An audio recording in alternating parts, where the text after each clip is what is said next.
Bismillahirrahmanirrahim.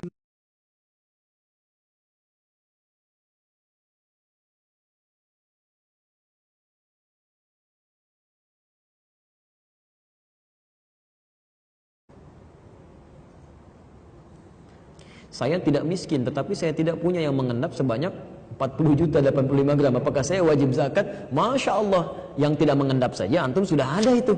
Ya, jadi kalau sudah cukup untuk hari ini pun kata Nabi itu orang kaya. Itu orang kaya. Dulu pernah ada di zaman dulu, ya, seseorang datang misalnya, maaf ya, sebentar. Kalau zakat dengan kaya itu berbeda. Itu berbeda. Awas, ya hukum zakat itu diberlakukan bagi orang yang sudah masuk nisab. Tapi bukan berarti yang nggak berzakat pun tidak kaya, tidak. Ukuran kaya itu lihat ukuran Nabinya, bukan ukuran kita. Ukuran Nabi itu mengatakan, kalau seseorang sudah cukup bekal qutu yaumih, bekal makan, bekal hidupnya hari ini, karena kita tidak dituntut untuk hidup besok. Kita itu hanya mengisi waktu yang hidup sekarang, besok belum tentu hidup. Besok itu cuma merencanakan. Ada begini, ada begini, ada begini untuk seperti ini. Jadi kalau antum cukup bekal untuk hari ini pun hidup hari ini itu sudah kaya kata Nabi. Karena besok belum tentu hidup. Besok itu cuma rencana. Kalau besok hidup lagi, saya mau infak sekian. Kalau besok hidup lagi, digunakan sekian. Kalau hidup lagi, digunakan amal sekian. Begitu meninggal dunia, itu semua nggak ada yang dipakai. Jelas ya? Baik. Yang paling menarik begini, ukurannya, kalau sudah cukup bekal untuk hari ini, itu sudah baik.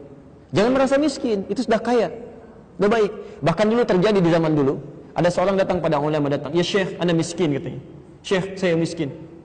Anta ghani, kamu kaya katanya. La ana miskin, anta ghani, kamu kaya.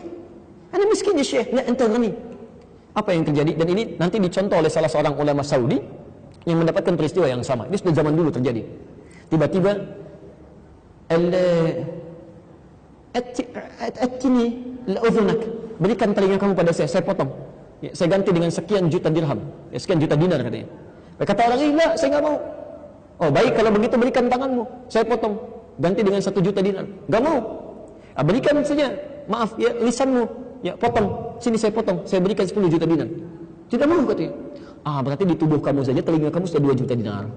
Baik, Masya Allah, tangan kamu sudah 1 juta dinar. Kemudian lisan kamu sudah 10 juta dinar. Idhab, pergi sana, kamu orang kaya katanya, bukan miskin. Yang membuat kita miskin karena malas untuk berikhtiar. Nah, kalau sudah harta terkumpul, rumusnya gunakan di ayat ke-77 di surah ke-28. Dia harus mengendap. Tidak harus mengendap. Gunakan seperti petunjuk di Quran surah ke-28 ayat 77. Wabtaghi fima ataqallahu daral akhirah. Maaf, lihat cara menerjemahkannya. Senilai apapun harta yang dimiliki. Bukan sebanyak ya, tapi senilai apapun. Karena ukuran banyak itu bisa relatif. Senilai apapun harta yang dimiliki, dan gunakanlah harta itu untuk mencari kemuliaan akhirat yang Allah janjikan kepada kita. Singkatnya, kalau Allah berikan harta kepada kita lebih dari apa yang kita butuhkan, itu artinya modal ibadah kita untuk mengejar surga dari harta itu. Karena barangkali orang tidak dititipkan harta tidak harus mengendap, tidak dititipkan harta sebanyak yang kita miliki, karena menurut Allah cukup dengan tenaganya mengantarkan dia ke surga. Dia sering bangun tahajud malam, sering puasa. Orang baru puasa Senin sudah bangga, dia sudah Senin Kamis. Orang Senin Kamis sudah senang, dia sudah Ayamul Bid. Orang Ayamul Bid sudah bahagia, dia sudah puasa Daud.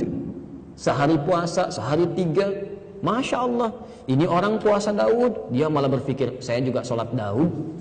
Subuh sholat, duhur tidak, asar sholat, maghrib tidak. Ya makanya karena kurang ibadahnya diberikan harta supaya bisa bersaing dengan orang itu. Ya, dia nggak ada peluang infak, Anda punya peluang, keluarkan infak. Dia nggak ada peluang zakat, Anda punya peluang, keluarkan zakat. Jadi kalau harta Anda belum cukup untuk berzakat, tapi belum tentu nggak cukup untuk infak. Ayo infak keluarkan, sedekah keluarkan. Dia tidak harus menjadi kaya dengan sebutan bisa mengeluarkan zakat. Jelas di sini? Baik.